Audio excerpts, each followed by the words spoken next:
Hello friends, welcome to my YouTube channel Gyan 24। Friends, आज के इस वीडियो में हम लोग बात करने वाले हैं इंपॉर्टेंट आर्टिकल्स इन इंडियन कॉन्स्टिट्यूशन। इस वीडियो को स्टार्ट करने से पहले अगर आपने मेरे चैनल को अभी तक सब्सक्राइब नहीं किया तो सबसे पहले सब्सक्राइब कीजिए, ताकि आपके पास ऐसे इन्फॉर्मेटिव वीडियोस आते रहे और आपको इनका एग्जाम में फ़ायदा मिलते रहे। फ्रेंड्स, बेल आइकन को भी प्रेस कीजिए और ऑल नोटिफिकेशन को सिलेक्ट कीजिए, ताकि आपके पास मेरा हर एक वीडियो पहुंचे और आपको उसका एग्जाम में फ़ायदा मिलते रहे। चलिए फ्रेंड्स, आज के इस शानदार वीडियो को हम लोग शुरुआत करते हैं। और थ्योरी सेक्शन के बाद मैंने क्वेश्चन आंसर सेट भी लगा रखा है, तो आपको पता चलेगा कि आपको कितने आर्टिकल्स याद हुए हैं और आपको उसका आंसर्स देने हैं। चलिए, फर्स्ट यहाँ पर आप देख सकते हो आर्टिकल 352, इसी को हम लोग बोलते हैं national emergency. Article 356 state emergency, इसी को हम लोग बोलते हैं फ्रेंड्स प्रेसिडेंस रूल। ये मैक्स टू मैक्स 3 साल तक कोई भी स्टेट में इसको लगाया जा सकता है, लेकिन 3 साल के बाद क्या करना रहता है, वो स्टेट को क्या करने रहते हैं, इलेक्शंस लेने पड़ते हैं। आर्टिकल 360 फाइनेंशियल इमरजेंसी, ये भारत में अभी भी एक बार भी नहीं लगा है फाइनेंशियल इमरजेंसी, जो आर्टिकल 360 में आता है। आपको याद रखना है, भारत में एक भी बार फाइनेंशियल इमरजेंसी नहीं लगा है। चलिए आगे बढ़ते हैं। Preamble of the Indian constitution first time amend किया गया था। By which amendment? 42nd amendment 1976 में। इस अमेंडमेंट को हम लोग क्या बोलते हैं, मिनी कॉन्स्टिट्यूशन। क्या जो अपना प्रियम्बल होता है इंडियन कॉन्स्टिट्यूशन का, उसमें क्या कहते हैं, कुछ शब्द ऐड किए गए थे और यही अमेंडमेंट को हम लोग बोलते हैं मिनी कॉन्स्टिट्यूशन। आपको याद रखना है, कई बार ये क्वेश्चन एग्जाम में पूछा जा चुका है। तो 42nd अमेंडमेंट को ही हम लोग क्या बोलते हैं, मिनी कॉन्स्टिट्यूशन। नेक्स्ट आपका आ जाता है पंचायती राज इस्टेब्लिशमेंट। तो ये आता है आपके आर्टिकल 40 में, राइट। पंचायती राज सबसे पहले कौन से स्टेट में किया गया था इस्टेब्लिश? तो अब आपका आंसर हो जाएगा राजस्थान। आपको इंपॉर्टेंट पॉइंट है, राजस्थान में इसको सबसे पहले इस्टेब्लिश किया गया था। Article 1 deals with the India as union of states. ये आप याद कर सकते हो, बहुत सिंपल है। इंडियन इंडियन जो कॉन्स्टिट्यूशन, उसमें कितने स्केड्यूल्स है? There are 12 schedules in Indian constitution and 25 parts है अभी। Currently there are 25 parts and 12 schedules in Indian constitution. Voting age जो था अपना 21 से 18 साल किया था। By which amendment? तो ये हुआ था 61st अमेंडमेंट के द्वारा। तो ये भी इंपॉर्टेंट है, ये भी कई बार एग्जाम में इसको भी पूछ लिया जाता है। म्यूनसिपैलिटी बिल अमेंडमेंट, ये हुआ था 74th अमेंडमेंट के द्वारा। Fundamental duties, so there are total 11 fundamental duties in our Indian constitution, right? So which we have taken from Russia. तो फंडामेंटल ड्यूटीज हम लोगों ने कौन से कंट्री से ली है? रशिया से ली है। बहुत बार इसको भी एग्जाम में पूछ लिया जाता है। कौन से आर्टिकल में? ये आर्टिकल 51A। और ये 1976 में इसको ऐड किए गए थे बाय स्वरण सिंह कमेटी। तो स्वरण सिंह कमेटी ने क्या किया था, इसको रिकमेंड किया था ऐड करने के लिए, राइट। तो आपको फंडामेंटल ड्यूटीज़ कौन से कंट्री से लेने लिए हम लोग ने, ये भी याद रखना है। फंडामेंटल ड्यूटीज़ कितने हैं वो भी आपको याद रखना है। सो टोटल 11 है। आर्टिकल 51A में है और 1976 में इसको स्वरण सिंह कमेटी के द्वारा क्या किया था, ऐड किया गया था। नेक्स्ट आपका आ जाता है article 110। Article 110 deals with money bills, ये भी आपको याद रखना है। नेक्स्ट आपका आ जाता है article 117। Article 117 deals with financial bill. Free and compulsory education to children, ये भी इंपॉर्टेंट है, हम लोग का फंडामेंटल राइट है। आर्टिकल 21A में इसको ऐड किया गया है। Free and compulsory education to all children from below 14 years. 14 साल के नीचे जितने भी बच्चे लोग हैं उनको क्या है, एजुकेशन कंपलसरी है। तो इसको ऐड किया गया आर्टिकल 21A में। ये हम लोग का क्या है, फंडामेंटल राइट है। Indian parliament to amend constitute, ये कौन से आर्टिकल है? आर्टिकल 368 में। मतलब अपना जो इंडियन कॉन्स्टिट्यूशन है उसको अमेंड करने का जो अधिकार दिया है वो कौन से आर्टिकल के तहत दिया गया है? आर्टिकल 368। ओके। जाति, धर्म, लिंग, जन्मस्थान और वंश के आधार पर भेदभाव पर निषेध, ये आर्टिकल आ जाता है आर्टिकल 15 में। ये भी आपका क्या हो जाता है, फंडामेंटल राइट हो जाता है। Equalities in opportunity in matters of public employment, तो ये आप क्या आ जाता है आर्टिकल 16 में। इसको भी कई बार एग्जाम में पूछ लिया जाता है। उसके बाद आता है abolition of untouchability, most important, इसको कई बार एग्जाम में पूछ लिया गया है। अबॉलिशन ऑफ अनटचेबिलिटी, अस्पृश्यता का निषेध, ये कौन से आर्टिकल में है? आर्टिकल 17। नेक्स्ट आपका जाता है अबॉलिशन ऑफ टाइटल्स, ये भी बहुत इंपॉर्टेंट है। ये दो आर्टिकल्स बहुत इंपॉर्टेंट है, article 17 and 18। So abolition of titles article 18 में है।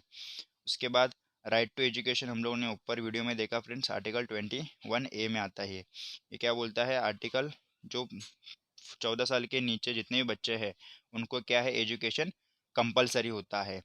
प्रेसिडेंट ऑफ इंडिया कौन से आर्टिकल में आता है, तो ये आता है आर्टिकल 52 में। ये भी आपको याद रखना इंपॉर्टेंट है। जो एग्जीक्यूटिव पावर ऑफ यूनियन होती है, दैट मीन्स एग्जीक्यूटिव पावर जो होती है प्रेसिडेंट की, वो कौन से आर्टिकल में है, तो अब आपका आंसर हो जाएगा आर्टिकल 53। तो इसको हम लोग बोलते हैं ईपीयू, एग्जीक्यूटिव पावर यूनियन।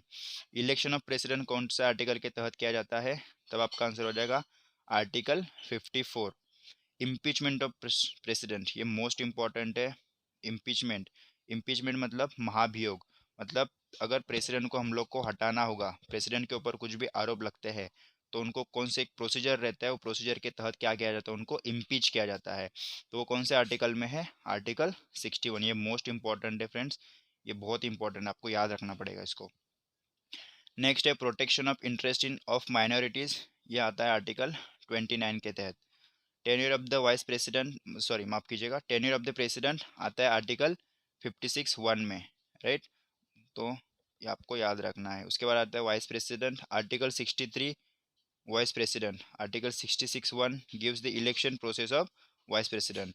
तो 63 के तहत वाइस प्रेसिडेंट का क्या किया है हम लोग को इंडियन कॉन्स्टिट्यूशन में, उनका पद दिया गया है। और आर्टिकल 66(1) क्या बोलता है, gives election process of vice president.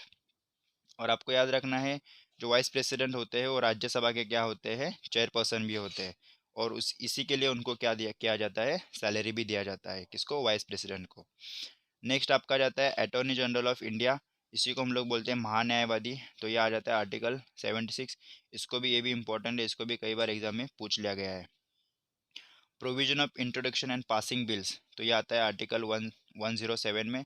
तो ये जो भी बिल से रिलेटेड आर्टिकल्स है वो 105 के ऊपर ही आते हैं, या फिर 100 के ऊपर ही आते हैं, तो अब ऐसे आप याद कर सकते हो। Joint sitting of both houses in certain cases, ये आर्टिकल 108 में आता है। और ये हम लोग ने कौन से कंट्री के कॉन्स्टिट्यूशन से लिया है, तो हम लोग ने ये लिया है ऑस्ट्रेलिया की कॉन्स्टिट्यूशन से हम लोग ने लिया है, right, joint sitting of both houses. Next आपका जाता है special procedure in respect of money bill, तब आपका आंसर हो जाएगा आर्टिकल 109। एनुअल बजट भी इंपॉर्टेंट है। एनुअल बजट आर्टिकल 112 के अंदर आता है। Hindi as official language article 343, ये भी इंपॉर्टेंट है, इसको भी कई बार एग्जाम में पूछ लिया गया है। Article 343 Hindi as official language. Next आपका आ जाता है which article was brought into existence on 26 November, ये क्वेश्चन है। तो इसका आंसर क्या हो जाएगा, आर्टिकल 388। इसी को हम लोग बोलते हैं कॉन्स्टिट्यूशनल डे। तो 26 नवंबर जो होता है, हम लोग इसी को क्या बोलते हैं, कॉन्स्टिट्यूशनल डे के लिए हम लोग क्या मनाते हैं इसको। नेक्स्ट आपका रहता है fundamental rights are in third part of Indian constitution from article 12 to 35। इसको कई बार एग्जाम में अभी पोस्ट ऑफिस के पूछ लिया गया था।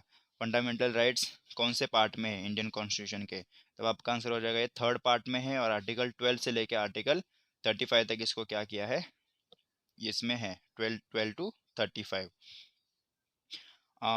राइट टू प्रॉपर्टी ये आर्टिकल 31 में था, पहले ये फंडामेंटल राइट था, लेकिन by the 44th constitutional amendment in 1978 it was moved and now it is considered as it is a legal right in article 300A, आप यहाँ पर देख सकते हो। तो नाउ इट इज़ क्या है, अब ये लीगल राइट है और आर्टिकल 300A में इसको क्या किया है, ऐड किया गया है। नेक्स्ट आपका जाता है right to education by 86 constitutional amendment act 2002 inserted in article 21A, right. 21A में इसको अभी क्या किया है, राइट टू एजुकेशन, ये भी हम लोग का एक फंडामेंटल राइट है। और सो इसी के तहत ये हम लोग का क्या हो गया था, 6 फंडामेंटल राइट हो गया था, कौन सा, राइट टू एजुकेशन। तो कौन सा अमेंडमेंट के द्वारा इसको ऐड किया गया था, 86 कॉन्स्टिट्यूशनल अमेंडमेंट, कौन से ईयर में, 2002 में।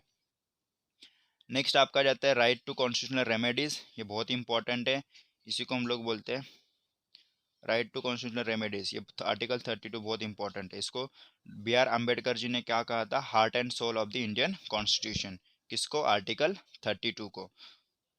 नेक्स्ट आपका आ जाता है आर्टिकल 38, ये होता है to secure social order with economic political and social justice. 39A क्या कहता है, article 39A equal justice free legal aid, okay.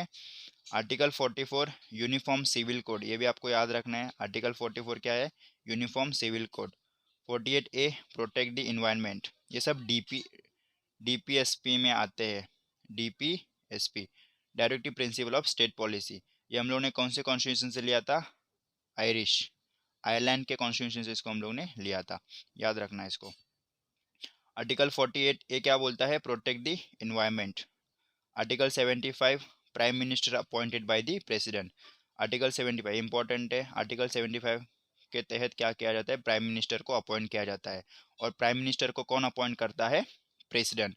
और प्रेसिडेंट कौन आर्टिकल में आता है? आर्टिकल 52। अभी हम लोगों ने ऊपर वीडियो में इसको किया है। आर्टिकल 80 में आ जाता है। Article 80 Rajya Sabha, article 81 Lok Sabha. राज्यसभा को ही हम लोग बोलते हैं upper house of the parliament, Lok Sabha को हम लोग बोलते हैं lower house of the parliament. Next आपका 1973 में इम्पोर्टेंट पॉइंट है ये कि यहाँ पर मैंने ऐड किया है। In 1973 the number of members in Lok Sabha increased from 525 to 545 by the 31st amendment के द्वारा क्या किया था? इसको ऐड किए गए थे लोकसभा मेंबर्स 525 से लेके 545 तक, दैट मीन्स 20 मेंबर्स को क्या किया था? ऐड किया गया था। नेक्स्ट है आपका article 93, speaker of the Lok Sabha, ये भी इंपॉर्टेंट है, याद रखना है आपको। आर्टिकल 93 क्या बोलता है? Speaker of Lok Sabha. Article 217, chief justice of supreme court appointed by the president. तो chief justice of supreme court को भी कौन अपॉइंट करता है? प्रेसिडेंट ही करता है। तो ये कौन से आर्टिकल के तहत? आर्टिकल 217। नेक्स्ट है आर्टिकल 153। आर्टिकल 153 किसके लिए है? Governor of state. Governor of state को कौन अपॉइंट करता है? प्रेसिडेंट ही करता है। और गवर्नर का टेन्योर कितने साल का होता है? ये 5 साल का होता है। Article 164, chief minister for the state. Chief minister for the state, chief minister को कौन अपॉइंट करता है? गवर्नर करता है, ये आपको याद रखना है। नेक्स्ट है article 280, finance commission first was under the chairmanship of K C Niyogi.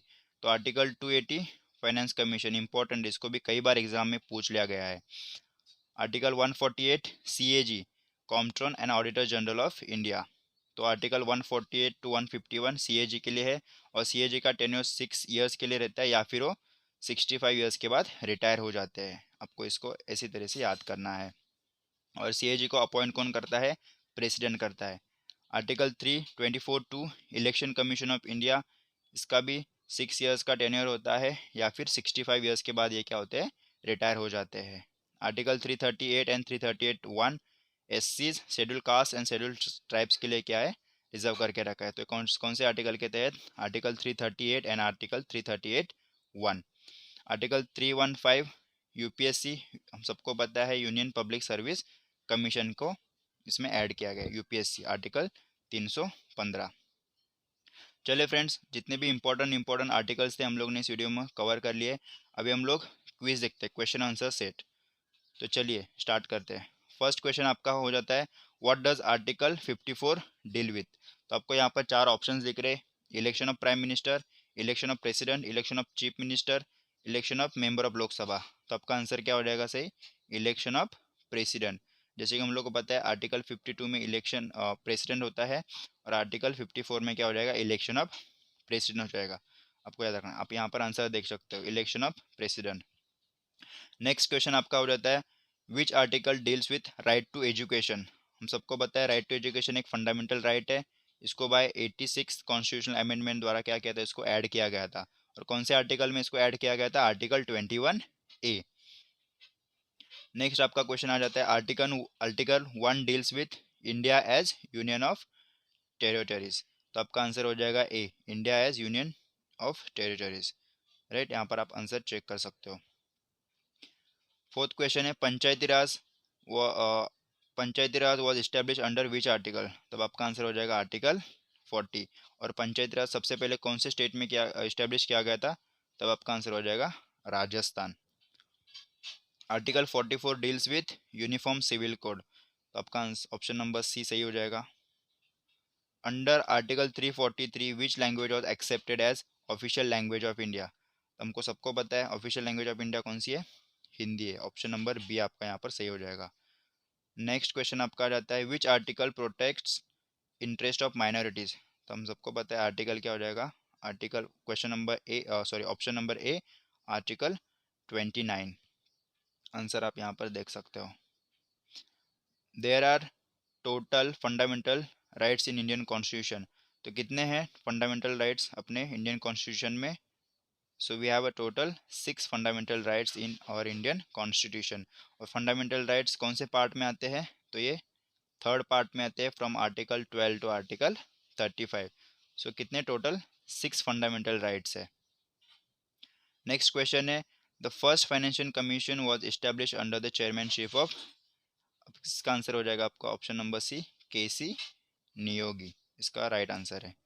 Last question है, आर्टिकल 112 डील्स विथ। आपको यहाँ पर 4 ऑप्शन दिख रहे हैं friends, financial budget, finance commission, national budget या एनुअल बजट। तो फ्रेंड्स इसका आंसर आपको क्या करना है, कमेंट बॉक्स में बताना है क्या होगा।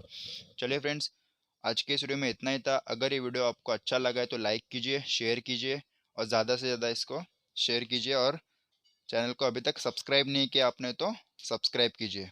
Thank you. जय हिंद, जय भारत।